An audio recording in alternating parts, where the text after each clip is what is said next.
National epilepsy day సందర్భంగా fits గురించి ఉన్న కామన్ మిత్స్ అండ్ ఫ్యాక్ట్స్ ఇప్పుడు మనం డిస్కస్ చేసుకుందాం. నేను డాక్టర్ వినూత్న Prasad Reddy, consultant neurologist, Vinutna Prasad advanced neuro and spine centre, Tirupati. Fits అంటువ్యాధా? ఇది ఒక అపోహ అండి.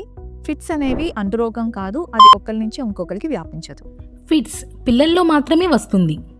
ఇది కూడా అపోహే అండి. ఫిట్స్ అనేది ఏ ఏజ్లో అయినా ఎఫెక్ట్ అవ్వచ్చు. దానికి తగ్గ కారణాలను బట్టి ఒక్కొక్క ఏజ్లో ఒక్కొక్క కారణం ఉంటుంది. అన్ని ఫిట్స్ ఒకే విధంగా ఉండవు. ఇది వాస్తవం. అన్ని ఫిట్స్ ఒకలాగా ఉండవు. కొన్నిట్లో ఫోకల్ సీజర్స్ అంటే ఒక భాగం మాత్రమే ఇన్వాల్వ్ అవుతుంది. కొన్నిట్లో జనరలైజ్ సీజర్స్ అంటే 2 కాళ్ళు చేతులు ఇన్వాల్వ్ అయ్యి ఫిట్స్ లాగా మనకి బయటకు వస్తుంది. ఫిట్స్కు చికిత్స లేదు. ఇది అపోహ అండి. Fits can be treated.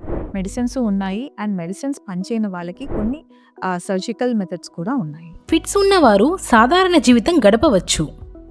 This is a truth. Fits ఉన్నా కూడా పేషెంట్స్ వాళ్ళ లైఫ్ని, వాళ్ళ యాక్టివిటీస్ని నార్మల్గా they can live it.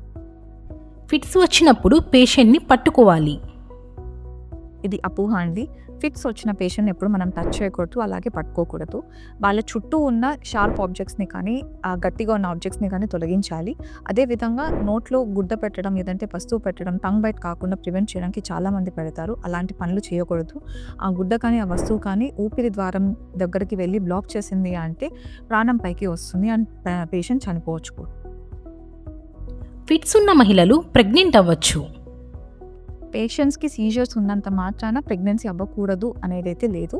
Patient హ్యాపీగా ప్రెగ్నెంట్ అవ్వచ్చు అండ్ డెలివరీ కూడా నార్మల్గా చేసుకోవచ్చు. అండ్ బేబీ పైన ఎఫెక్ట్ పడకుండా fits medications pregnancy through continue చేయడం వల్ల హెల్తీ బేబీ కూడా వస్తారు. ఫిట్స్తో కనుక మీరు బాధపడుతున్నట్లయితే you can contact me at Vinutna Prasad advanced neuro and spine centre, Tirupati.